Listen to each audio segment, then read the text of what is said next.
विदेशी बाजार के संकेतों को समझकर करते हैं, उसके बाद समझते हैं कि भारतीय बाजार के लिए आज के सेशन में आपके लिए खास क्या है, आज स्ट्रैटेजी क्या बनाएंगे, साथ ही ट्रेडिंग पिक्स और कौन सी खबरें हैं जिस पर नजर रखनी चाहिए, कौन से स्टॉक्स एक्शन में है। विदेशी बाजार से इस वक्त आप देखेंगे एशियाई बाजार कमजोर शुरुआत होती हुई 18,742 के आसपास लाल निशान में एशियाई बाजार की शुरुआत आप देख पाएंगे। बिकवाली का दबाव नजर जरूर आ रहा है और एक सेंटिमेंट जो है वो कंसर्न्स वाले इस वक्त ग्लोबल मार्केट से नजर आते हुए चीन, हांगकांग और जापान के बाजार में भी दबाव के साथ ही कामकाज हम देख रहे हैं। अमेरिकी बाजार की अगर बात करें, बीती रात अमेरिकी बाजार में भी हमने फ्लैट एक्शन देखा। वॉल स्ट्रीट जो है फेड चेयरमैन जेरोम पावेल की स्पीच में क्या कुछ निकल कर आता है इस पर नजर रखे हुए है और इसी का एक इम्पैक्ट है, इसी का एक कंसर्न है जो कि कॉशियस सा नजरिए के रूप में आपको नजर आया कल अमेरिकी बाजार में। नैस्डैक S&P में लाल निशान के साथ बिकवाली का दबाव, डाउ ने अपने आप को संभालने की कोशिश जरूर की।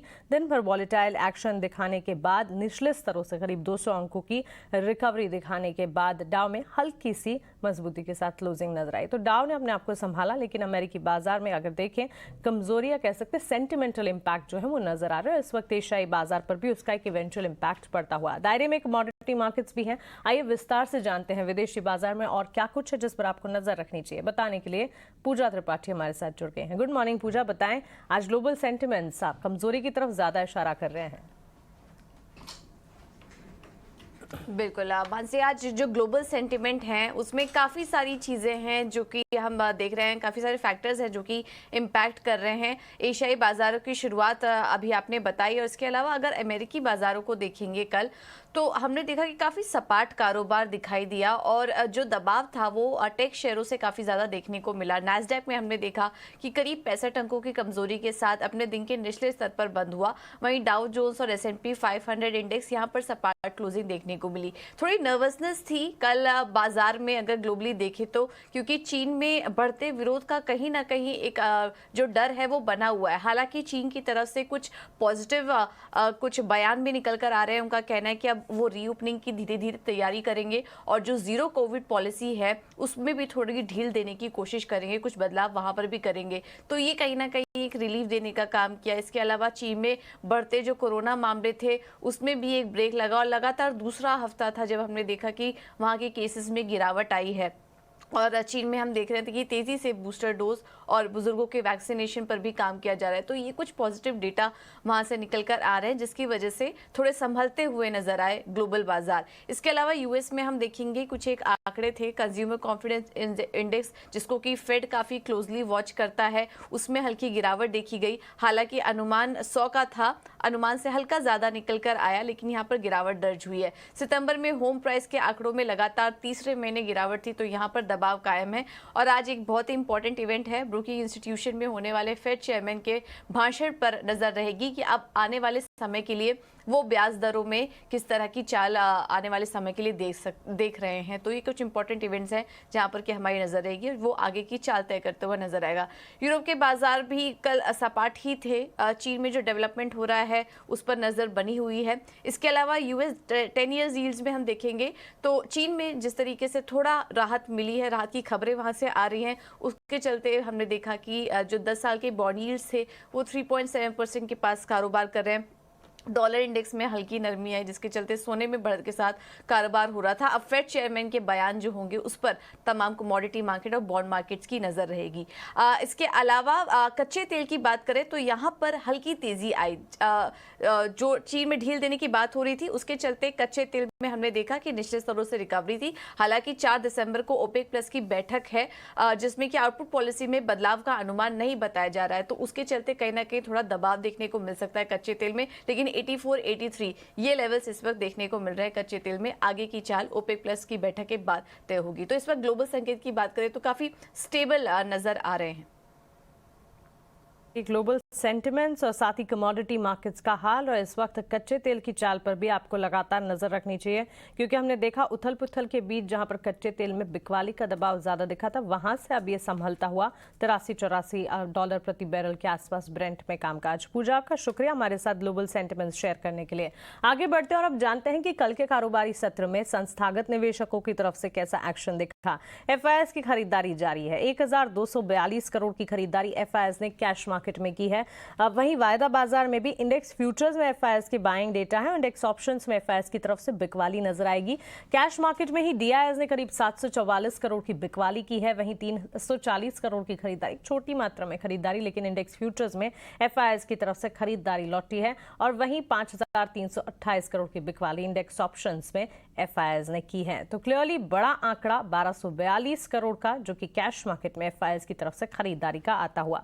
आइए आगे बढ़ते हैं, आप जानते हैं आज मार्केट एक्सपर्ट का क्या कहना है बाजार के हाल पर। क्षितिज गांधी हमारे साथ जुड़ गए हैं एसएमसी ग्लोबल सिक्योरिटीज से। क्षितिज, गुड मॉर्निंग, स्वागत है आपका ईटी नाउ स्वदेश पर। भारतीय बाजार के लिए सेंटिमेंट्स पॉजिटिव नजर आ रहे हैं, अच्छा 600 के पार। कल भी हमने क्लोजिंग देखी, लगातार 6th ट्रेडिंग सेशन है, जबकि एक्शन जो है वो एक तरह से इंटैक्ट नजर आ रहा है।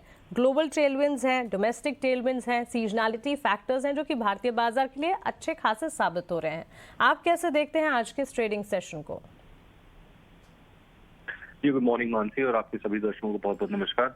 देखिए, यहाँ पे आपने बिल्कुल सही पॉइंट आउट किया। अगर हम भारतीय बाजारों की तरफ देखें तो काफी ज्यादा पॉजिटिव संकेत निकल के आ रहे हैं। इनफैक्ट कल के सेशन में निफ्टी और बैंक निफ्टी दोनों ही इंडेक्स अपने रिकॉर्ड हाइस पे क्लोज होते दिखाई दिए। हालांकि रैली में थोड़ा सा पॉज आता जरूर दिखाई दिया, तो ट्रेडर्स थोड़ा सा साइडलाइन भी रहने की कोशिश करेंगे, कुछ प्रॉफिट बुकिंग भी यहाँ पे हम लोग एक्सपेक्ट करके चल सकते हैं मार्केट में। बट ओवरऑल स्टांस अभी भी जो है भारतीय बाजारों के ऊपर अभी भी बाय ऑन डिप्स का ही रहेगा। मुझे लगता है अभी रिकॉर्ड हाइस कि जिस तरह की क्लोजिंग कल के सेशन में देखने को मिली, आने वाले सेशंस में निफ्टी 18,800 की तरफ भी मूव होता दिखाई देगा। बट जो ये मूव्स आएंगे वो स्लो एंड स्टेडी मूव्स आएंगे, बिकॉज जो अब जो बाजार में जो दिग्गज हैं, रिलायंस को अगर हम छोड़ दें, साइडलाइन कर दें, उसके अलावा HDFC bank, SBI, ICICI bank जैसे स्टॉक भी अब कहीं ना कहीं थोड़ा सा जो रैली ली है वो ओवर हीटेड होती दिखाई दे रही है। बट इसका ये मतलब नहीं है कि यहाँ पे हम कोई बड़ा फॉल एक्सपेक्ट कर रहे हैं। बट ये अब ये जो अपसाइड की जो मूव्स आएंगे हम लोग एक्सपेक्ट करके चल रहे हैं कि इंडेक्स में at least slow and steady moves रहेंगे और भारतीय बाजारों में स्टॉक स्पेसिफिक एक्शन ज्यादा देखने को मिलेगा। देखिए मानसी, अगर हम यहाँ पे लेवल वाइज बात करें तो मुझे लगता है यहाँ पे निफ्टी ने 18,550 से लेकर 18,500 के जोन में एक इमीडिएट सपोर्ट क्रिएट किया है। वहीं पे अगर हम लोग रेजिस्टेंस की बात करें तो जैसे मैंने बताया 18,650 और 18,700 का इमीडिएट रेजिस्टेंस यहाँ पे निफ्टी डेवलप कर रहा है। वहीं अगर हम लोग बैंक निफ्टी की बात करें तो 42,900 से 42,700 का जोन एक सपोर्ट की तरह काम करेगा डाउन साइड में। अपसाइड की बात करें तो 43,200 से 43,350 के लेवल्स एक रेजिस्टेंस की तरह काम करेंगे। ओवरऑल देखिए मानसी, एक चीज और पॉइंट आउट करना चाहूंगा ऑप्शंस डेटा की तरफ। ऑप्शंस डेटा की तरफ अगर हम लोग देखें तो मैक्सिमम साइड में हमें पुट राइटिंग ही यहाँ पे डेटा में दिखाई दे रही है, और कॉल राइटर्स है जो कहीं ना कहीं साइड लाइन है, इतना ज्यादा ओपन इंटरेस्ट ऐड होता नहीं दिखाई दे रहा है ऊपरी स्तरों पे। तो एट लास्ट कंक्लूजन यही निकलता है कि ये जो रैली भारतीय बाजारों देखने को मिल रही है ये कंटिन्यू रहेगी आने वाले सेशंस में भी, और किसी भी डिप पे हम यहाँ पे बाइंग की अपॉर्चुनिटी को फाइंड आउट करने की कोशिश करेंगे। तो रैली कंटिन्यू होने के यहाँ पर अनुमान क्षितिज गांधी को नजर आ रहे हैं। दो सवाल यहाँ पर खड़े हो जाते हैं, ये जो रैली है ये ओवरबॉट सिचुएशन है, क्या ये कंटिन्यू रहेगी या फिर यहाँ से कंसोलिडेशन एक देखने को मिल सकता है? लेकिन इस वक्त सेंटिमेंट्स अंडरटोन बुलिश ही नजर आ रहे हैं हमारे मार्केट एक्सपर्ट्स को। क्षितिज, आप साथ में ये भी बताएं कौन से स्टॉक्स हैं, कौन से सेक्टर्स हैं आज आपके रेडार पर? जी बिल्कुल, देखिए कल के सेशन की अगर हम लोग बात करें तो एफएमसीजी एक काउंटर था जो अच्छा खासा एक रनअप लेता दिखाई दिया। अगर हम बात करें स्टॉक्स की, डाबर जैसे स्टॉक ने कल अच्छा रनअप दिखाई दिया। वहीं पे हम लोगों ने आईटीसी जैसे स्टॉक में भी एक अच्छी खासी रैली देखने को मिली। बट अभी जो स्टॉक रडार पे आ रहे हैं डाउन साइड अपसाइड के लिए, जैसे कि मैंने बताया स्टॉक स्पेसिफिकेशन यहाँ पे ज्यादा देखने को मिलेगा आज के सत्र में। तो पहला जो बाय कॉल रहेगा वो रहेगा गोदरेज कंज्यूमर प्रोडक्ट के अंदर। अगर हम लोग टेक्निकल पैरामीटर्स पे बात करें तो स्टॉक एक कंसोलिडेशन फेज से गुजर रहा था। पिछले लगभग 2 महीने से कंसोलिडेशन फेज बनाया था स्टॉक ने 810 से लेके 850 के जोन के बीच में। कल के सेशन में हम लोगों ने यहाँ पे एक बड़ा ब्रेकआउट आता दिखाई दिया कंसोलिडेशन के बाद।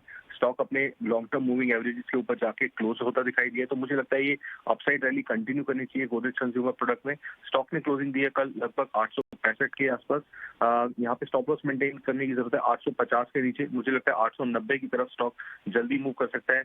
और जो दूसरा स्टॉक रहेगा वो रहेगा मैकडॉवेल्स का, यूनाइटेड स्पिरिट्स का।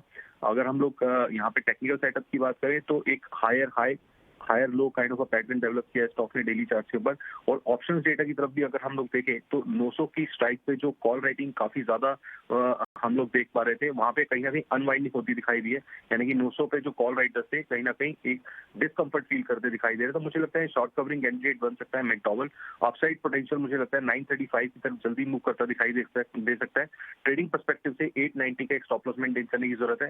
तो दोनों ही बाइक स्ट्रेटेजी रहेंगी, मैकडॉवल्स एंड दूसरा जो रहेगा गोदरेज कंज्यूमर प्रोडक्ट। क्षितिज, आपका शुक्रिया हमारे साथ जुड़ने के लिए, अपने ट्रेडिंग पिक्स और मार्केट स्ट्रैटेजी हमारे साथ शेयर करने के लिए।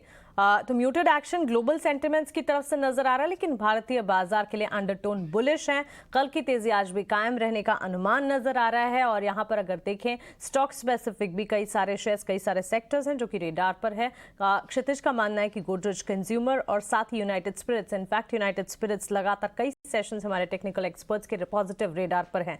दोनों स्टॉक्स पर खरीदारी के मौके बनते हुए नजर आ रहे हैं। यह है क्षितिज की आज की ट्रेडिंग पिक्स।